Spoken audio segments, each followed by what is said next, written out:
السلام علیکم یا اہل بیت النبوہ و موج رسالت، اور سلام ہو تم پر اے پیغام خدا کے مرکز۔ لگا جملہ لیکن میں سمجھا نہیں سکا، ارے یہ موضوع کی بات ہے۔ آقا مراجی جس کی وصیت ہے اپنے بیٹے کو، اس نے بھی اپنے بیٹے کو کہا کہ ہر رات زیارت جامعہ قبیلہ پڑھنا، اس میں الفاظ کیا ہے؟ تو موج سلام ہو تم پر اے پیغام خدا کے مرکز، یعنی اللہ نے سنا کو بتا دیا کہ پیغام یہاں سے آتا۔ جملہ میں نے کہہ دیا یہ تو معرفت والے سمجھیں گے، اور رات جا کر سوچنا تو مختلف ملائکہ اور سلام ہو تم پر اے ملائکہ کے آمد و رفت کے مرکز۔ اب شاید آپ کو سمجھ میں نہ آیا، سلام ہو تم پر اے ملائکہ کے آمد و رفت کے مرکز، محبت الولی، اور سلام ہو تم پر ایک ولی خدا کے نزول کی جگہ، ایک ولی خدا کے نزول کی جگہ، وہ مجد رحمت، اور سلام ہو تم پر اے رحمت خدا کے ہر چشمہ، تو خزان العلم، اور سلام ہو تم پر اے علم خدا کے خزینے دار، وہ منتہا علم، اور سلام ہو تم پر اے علم کی انتہا، وہ اصول الکرم، اور سلام ہو تم پر اے شفقت اور مہربانی کی بنیاد، سعادت الامم، اور سلام ہو تم پر اے تمام امتوں کے قائد اور رہبر۔ اب جو امت ہے ان کے قائد یہ ہیں، تو اولیاء نام، اور سلام ہو تم پر اے نعمتوں کے والی اور وارث، اور آخر میں اللہ نے کہا تم تمت کلمت، اور سلام ہو تم پر کہ آپ کی محبت کی وجہ سے ہمارا کلمہ تمام ہو گیا۔ بڑا جملہ اللہ نے کہہ دیا، موضوع نے بڑا جملہ کہہ دیا کہ سلام ہو تم پر کہ تمہاری محبت کی وجہ سے کلمہ مکمل ہو گیا۔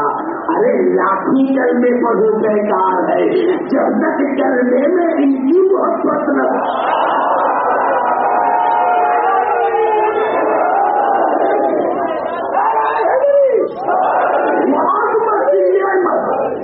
اور آپ کی وجہ سے نعمت کو عظمت پہنچی۔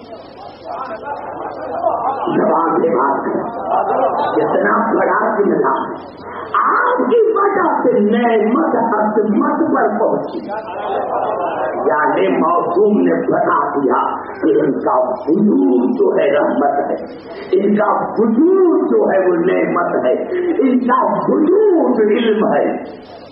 جو کچھ ملتا ہے ان کی تربیت،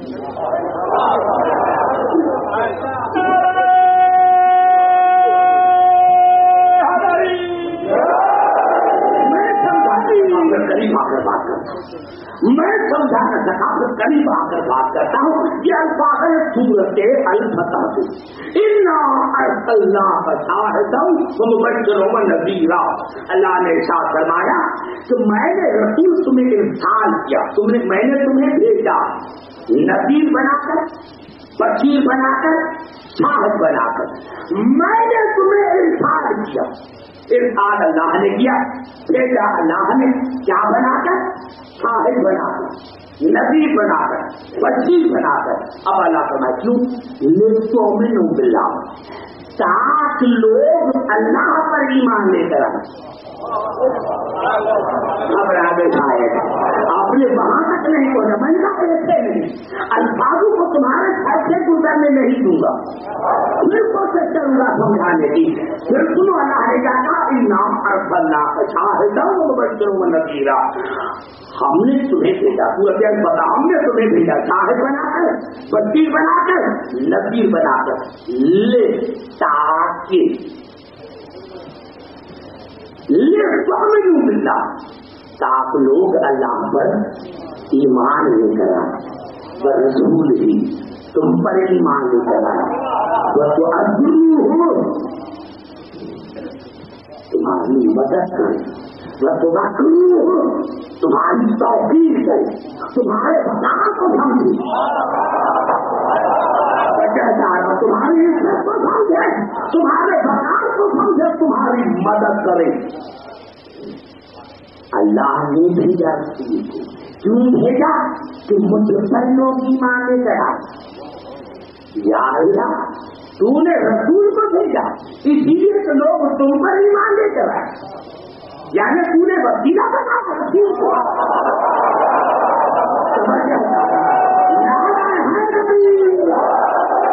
اب دیکھو میں نے کام کیا، جو میں نے زیادہ جامعہ کے الفاظ پڑھے اس میں آپ نے سنا، گھبرا تو نہیں ہے، سمجھ میں آئی بات؟ میں نے کیا محترم کہ اللہ نے رسول کو وسیلہ بنایا اپنے پہچانے کا کہ میں تمہیں ملوں گا ان کے طرف سے۔ جملہ مجھے کرنا ہے بڑا جملہ، زیارت جامعہ کے الفاظ تک جملے میں نے پڑھے، اس کے بعد سورۃ الفتح کی میں نے آیت پڑھی، تمام کا نتیجہ یہ نکلا کہ خدا ملے گا یہاں سے۔ اگر کسی کو اللہ چاہیے تو کہاں سے ملے گا؟ ان سے۔ ارے اللہ سے کوئی بڑی چیز ہے؟ کوئی نہیں ہے، تو پھر بھی تمہیں سمجھ میں نہیں آیا، پھر بھی تمہیں ہمارا عقیدہ سمجھ میں نہیں آیا، پھر بھی تمہیں اللہ کا کلام سمجھ میں نہ آیا۔ اللہ نے فرمایا جب میں ملوں گا، یعنی اگر کسی کو اللہ چاہیے تو یہاں سے ملے گا، تو اگر ہم نے ان سے رزق مانگا، اولاد مانگا تو کیا ہوگا؟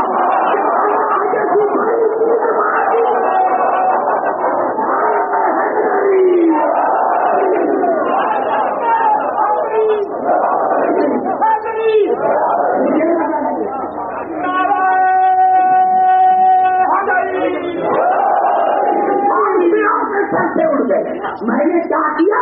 لوگ چاہتے ہیں کہ جیوں کو تکلیف ہوتی ہے تو ان سے رزق مانگتے ہیں، ان سے اولاد مانگتے ہیں۔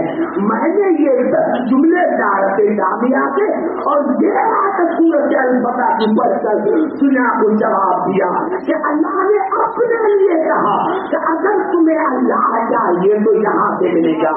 ارے رزق تو کم ہے، اولاد تو کم ہے، جب سب سے بڑی چیز ہے تو رزق مانگا تو کیا ہوا؟